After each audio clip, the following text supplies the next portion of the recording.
Good morning, comic book fans. Welcome back to Comics in 5 Minutes. I'm Revel No Shorty, and I'd like to apologise.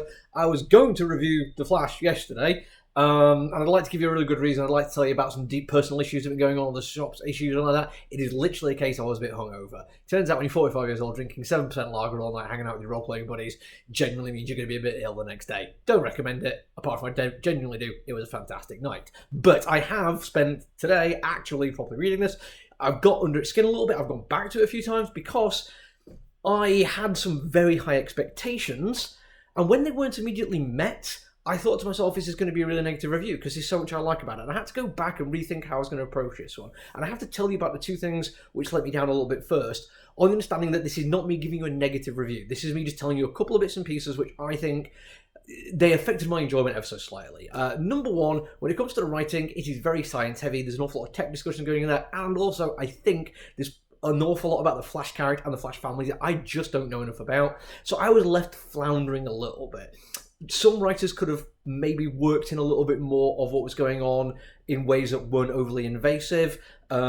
Or maybe just like occasional info dumps here and there that might have been a bit more helpful. I think the concentration on the characters and the story was brilliant, and the fact that it left me out a little bit shouldn't be held against other people. Like if you read Flash stuff and you know what's going on, you're not going to have the same problems I have.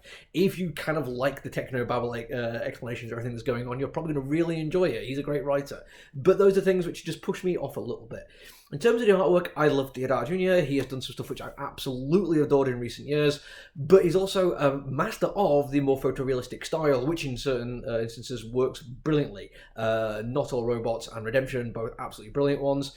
But in this particular occasion, when we're dealing with, potential eldritch horror, sentient gorillas, and very obvious superheroics, I feel like there's room to actually let him play a little bit more around some stylistic choices. It's not to say I expect him to do it, but there's room there, and I was a little bit like, it'd be nice to see if you could do that kind of thing. But, okay, those two minor little points. And yes, they did affect my enjoyment ever so slightly, but not to the point that it's not on my pull list, not to the point that I'm really looking forward to reading it, and I'm very glad I picked up even the 800, so I've got Spurrier's entire Flash run so far as I'm aware. Because the things it does well, it does really well. I'm going to carry on with the artwork right now, because Deodato Jr., if he does watch this, I don't think I'm like bitching him out too much.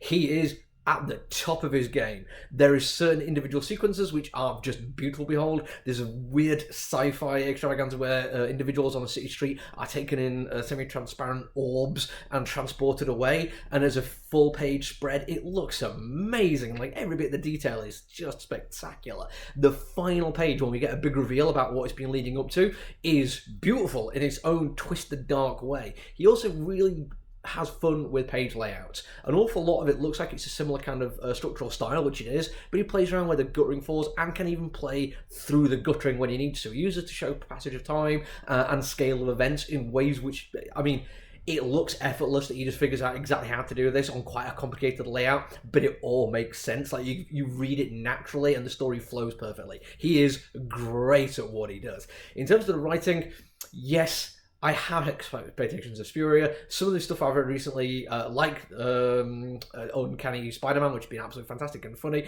and I've recently gone back and read Rush, so I know he can do fantastic horror. I was not let down in terms of story and characterization one bit. I mean, I don't want to get too much into the story because I think if you've not read 800, it's worth reading it and then getting into this one and seeing exactly where it's going, because what he does, he builds up to something. It's 100% effective. Every page seems to be leaning slightly more into a certain aspect of a story or characterization, and it's leading you forward to when we get this big reveal. It is earned, but it's also still spectacular. You don't get to the point of going, yeah, I knew that was going to happen. That is never an option. I was like 87% sure I knew what was going on with this and where it was going to be leading. I still got to that final page and was blown away by it. And on the way to it, he also spends just enough time giving us characterization through dialogue and action and text that basically gives you background on whose people are and how they're acting. Again, there's a little bit where I'm like, don't really know what's going on with Flash's wife and what's going on there, how she used to have powers, and there's stuff going on there which I think, like, deep lore stuff, or maybe not that deep, maybe very shallow lore I just don't know about. But what we did get was character through it. yes, I don't know exactly the whys and wherefores of it, but I can see how it affected these characters, how it affects their relationships and their place in the world. And these are the things that you should be able to do with comic books by showing rather than telling. And he absolutely manages it. And if I can't stress this enough, it's also a fantastic story. The eldritch horror side of things, it is exactly what I wanted. In fact, it's a little bit more than what I wanted, and I absolutely love it. Genuinely fantastic comic book. I'm sorry it's taken me so long to get around to it. That's it for me for now. There might not be much else reviewed this week. It's been pretty quiet, but I'll see if I can figure something out for another one tomorrow. Until then, look after each other, everyone. Stay safe. Bye.